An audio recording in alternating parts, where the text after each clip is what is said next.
Hillary, Mrs. Mo's New Jersey, and this is Snap Talk for Friday, August 21st, 2009.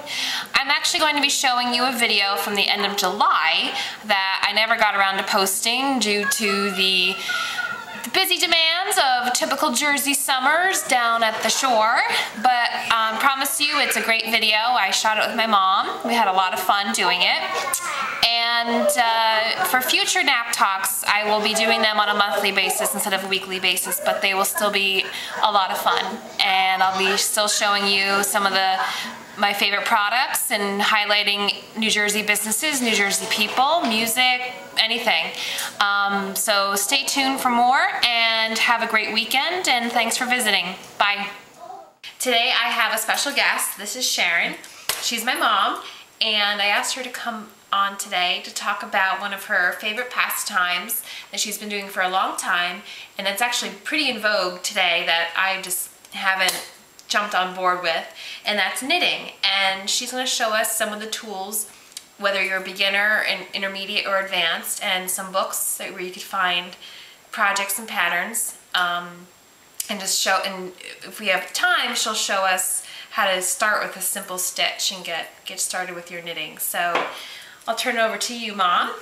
As Hillary said, I've been knitting since I was about 10 years old. My Aunt Jo taught me. She did a lot of crafts, and something that I really wanted to try, so she taught me, and I've been doing it pretty much ever since. I've made a lot of sweaters and vests, baby blankets, Afghans, hats, you name it. I've tried over the years to pick up different techniques and learn different stitches, and it's only by doing that you actually are able to perfect your skills. I suggest for the home knitter, somebody who wants to do it yourself, these are just 2 books that I have that are available that you can get any place like Barnes & Nobles or Borders. Go to the craft section. Lots and lots of books on knitting, and they have very nice illustrations that you can look at yourself, and they even have people's fingers in there with different types of needles. So always good to look at a book. Great. Different utensils. These are circular needles. I've made Afghans on these. These are handy for big projects when you don't want to have a lot of yarn stuffed on one needle. I made Hillary's husband Rob an Afghan on these big needles using chunky wool. Now what if you wanted to do, like, starting with a simple project? What are your classic needles like? This is a fairly simple project. This is a wrap that I'm knitting for Hillary on just straight needles, and on the end of the needles you can see the numbers, and they correspond to the pattern directions. Simple needles here. I don't have a lot of stitches, so this is a pretty simple knit and purl pattern. If you go to some place like Joann stores or Lion Brand, lionbrand.com, they have a lot of free patterns there. They have all the different materials. If you want to order your knitting needles, your wool online, go to lionbrand.com. They have everything. Joann stores, Michael's, also very good for buying all of the equipment you need. Now what are these big purple ones? What would you use those for? These I've made in a very simple stitch, the 1-hour scarf using Lion Brand fuzzy wool. Big stitch, so it works up very quickly, and I made a lot of nice scarves for my daughters and stepdaughters using these chunky needles. I'm making a baby blanket right now. Again, it's circular needles. I have smaller needles, and this is a little bit more involved. You have to it's not hard, but it's reading the pattern and just getting used to the different stitch requirements. But this is nice soft wool.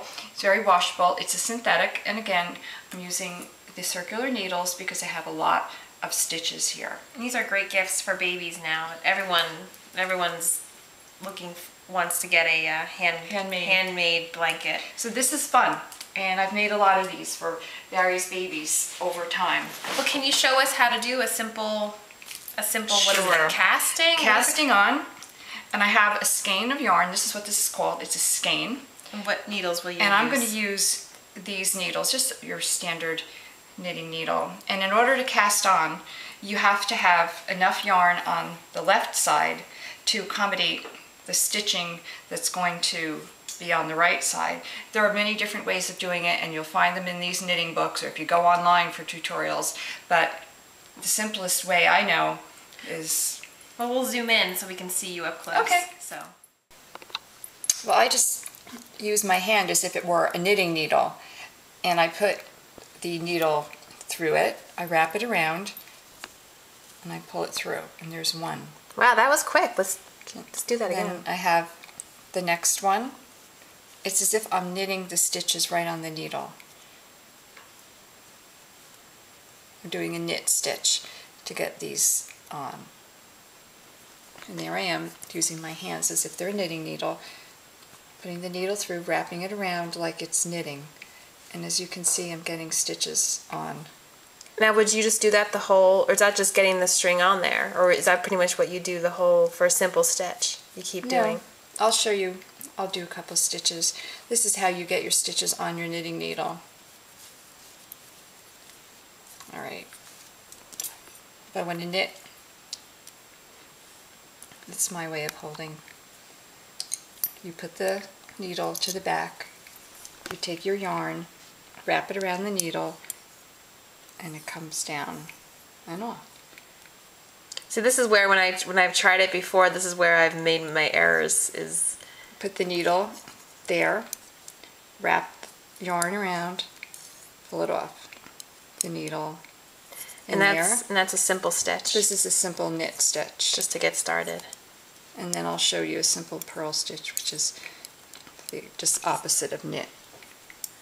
Right, so I'm just knitting these few stitches. So you're knitting from one needle to the other needle? Mm-hmm. And you just keep, you pretty much transfer from one needle to the other? Right, and it's however you want to hold your yarn. It's a little awkward for me now because I'm standing up. If you're purling, instead of putting the needle in the back, you put it in the front, and you wind the yarn through here and take it off. So you put it in the front, wind it around, take it off, front. Wow, that's great. This is just a simple stockinette stitch, and it'll be smooth on the front of your piece. Just knit one row, purl one row. Wow. And as you get going, you get faster with it. Yeah, you just get, yeah. So already we've got a little bit Oh, that's great. right there. And then we start knitting again. Great. Well, thanks for joining me again today for another episode of Nap Talk, and I look forward to seeing you again next week. Take care and have a great weekend. Bye.